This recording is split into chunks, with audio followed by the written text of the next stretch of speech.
সকলকে শুভেচ্ছা জানিয়ে আমারই লেখা শিশু দিবস উপলক্ষে পড়ছি। আমার সোনা ছেলে নয়তো সে এলেবেলে, সব কথাতেই তার যুক্তি রেলে, কিছুতেই সে মা বাবার বা কারুরই যুক্তি মানতে নারাজ। তার যুক্তি সেরা যুক্তি, না মানলে কোনো কারুর নেই মুক্তি।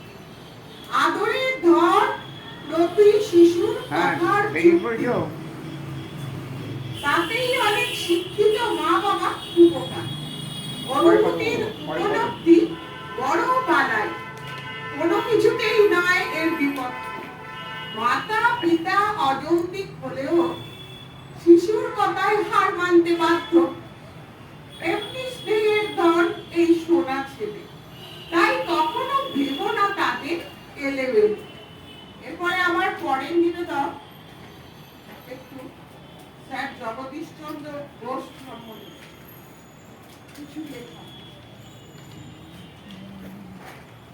হ্যাঁ, জগদীশ চন্দ্র বোস 1858 সালের 19 নভেম্বর জন্মগ্রহণ করেন। তিনি ছিলেন পদার্থ বিজ্ঞানী এবং পদার্থবিদ, যিনি মিনিট শনাক্তকরণের জন্য অত্যন্ত সংবেদনশীল যন্ত্র আবিষ্কার করেছিলেন। বাহ্যিক উদ্দীপনার প্রতি জীবন্ত প্রাণীর প্রতিক্রিয়া তাকে সক্ষম করে পরবর্তী জীব পদার্থবিদদের দ্বারা উল্লেখিত প্রাণী ও উদ্ভিদ মধ্যে সমান্তরালতা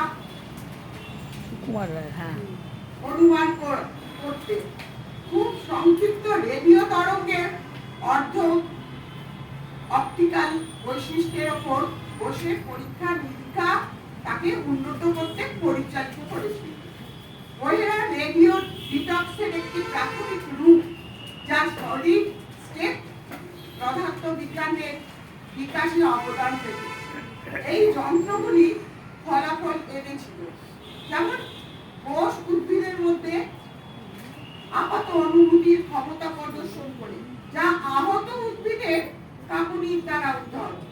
তার বইয়ের মধ্যে রয়েছে response in the living and non living nervous mechanism of plants.